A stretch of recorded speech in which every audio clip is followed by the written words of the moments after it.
Hello and welcome to the Revolve Commercial Show. In this show, we take a deep dive into commercial property, conversations with experts in the field, education in commercial real estate, and I share examples of case studies of how to master good commercial acquisitions. My name is Mish Daniel, and I'm the founder of Revolve Commercial, where wealth revolves around you. We've worked with thousands of commercial property owners and have been best known for helping our clients to build wealth, earn great cash flow on autopilot through commercial real estate. If you're interested in speaking with our team to see how we can help you to get your wealth to revolve around you, go to revolvecommercial.com.au. Ruth, I love this question. Ruth, you've just sent this question through about 20 minutes ago, and we've just grabbed it and dropped it in here. So good on you for getting what the question is. Ruth, you're saying, just started out.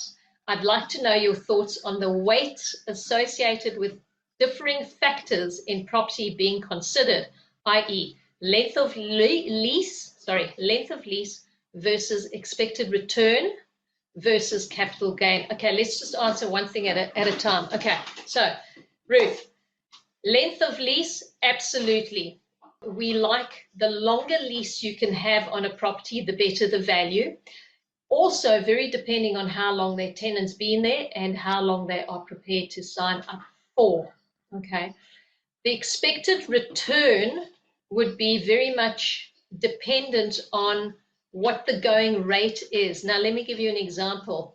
A property in the middle of Sydney would probably be at a capitalization rate of about 5.5.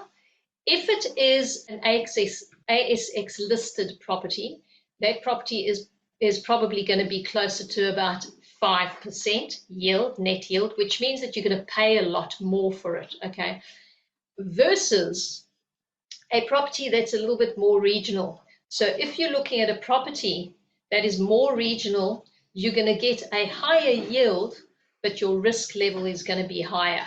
Okay, so take Sydney versus, so Sydney is metro, so you're paying more, and the reason for that is because you've got more people there, and the chances of you filling that property should it go vacant are a lot higher than if you're buying a property in a regional area, let's say of 30,000 or 50,000 people, where if that property goes vacant, it's going to take you maybe 12 months to refill that property.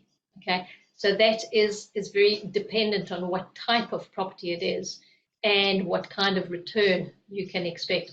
Now, in one of the previous recordings or Q&As that I did a session of what you can expect in what areas. So have a look through, see if you can find that one. I think it was probably about 2 weeks back that I did what you can expect in what areas, what types of returns. Also, you've asked me about capital gains. Now, this is a very interesting question, Ruth, and thank you for asking. Your capital gain, so you've got capital gain and you've got market gain. Okay, your capital gain in commercial real estate is going to be what are you adding that your tenant is prepared to pay extra for. So let's say, for instance, you're adding parking and the tenant didn't previously have parking. Now suddenly you've found parking space or something and you can add $30 a month. That $30 a month is going to add to the value of your property exponentially, all right? Or if you're adding storage, and you can rent out additional storage, that is going to be a capital gain. So you can add that in, you can charge more for it, and that is going to help you get a better valuation on your property. Now, the difference between your capital gain and your market gain is that your market gain is going to move at the same rate as what the area is moving at. So in other words, the higher the vacancy, the lower your market rate, and it works exactly the same as residential. So in residential, if you are in areas where there's high demand, low vacancy, your property is in demand, so it's going to go up, right? So exactly the same as commercial. You wanting to be finding properties that are in high demand areas where there is very little stock. So there's a lot of demand on where there's stock. Now be careful with that, Because if there's a lot of development that's happening around, you need to have a look at that. How long are those developments going to take? If it is 3-4 years, then it means that your property is probably going to balance out. However, if you're buying it in areas where there's market growth that's been set in for the next 10 years, then you should be fairly safe.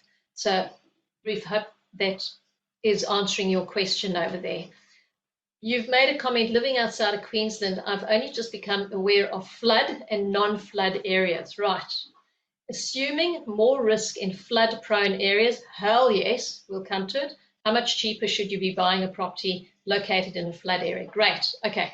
So, Ruth, the biggest thing about buying property in a flood area is your insurance. Okay. So the first thing you want to have a look at is, will the insurers insure this property?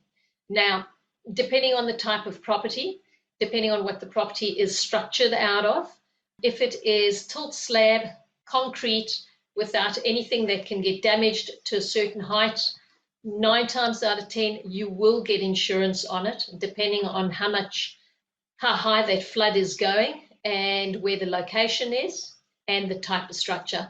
If it is a ground level, let's call it a retail property, or ground level office, or ground level even industrial, that is maybe metal sheds with offices and that downstairs, the likelihood is you're going to battle to get insurance. So if you're buying a property in a flood prone area, first thing you want to go and look at is the insurance, and are you prepared to take that risk? That's the first thing. The second thing is your tenants. The type of tenants that you're going to get into that property, they're probably going to check it out and say, this is flood zone. What is their risk? Are they prepared to go into a flood prone area? Because their insurance is now going to be sky high as well. All right. So they're going to be paying a premium for going into your property, which means that your rental is always going to be subject to whatever that risk is. So if you're buying in a flood prone area, you should be paying substantially less. And bearing in mind, reason for that is because your rental is going to be substantially less. So just bear it in mind, do your homework, red flags, due diligence. I'm not saying don't buy in flood zone areas. However, I wouldn't recommend that you buy anything that's above 0.5 meter. You don't want to go any higher than that. It becomes an electrical problem, especially if you've got electrical appliances or electrical plugs at that level or below that level, and really you're looking at huge costs for replacements. So just bear that in mind. Thank you for sending your questions in, Ruth. Thank you for joining us on the Revolve Commercial Property Podcast. Don't forget to join our private Facebook group, Cashflow on Autopilot with Revolve Commercial, where we share weekly updates on positive cash flow commercial properties currently on the market and how to acquire them. So go to Cashflow on Autopilot with Revolve Commercial or www.revolvecommercial.com.au.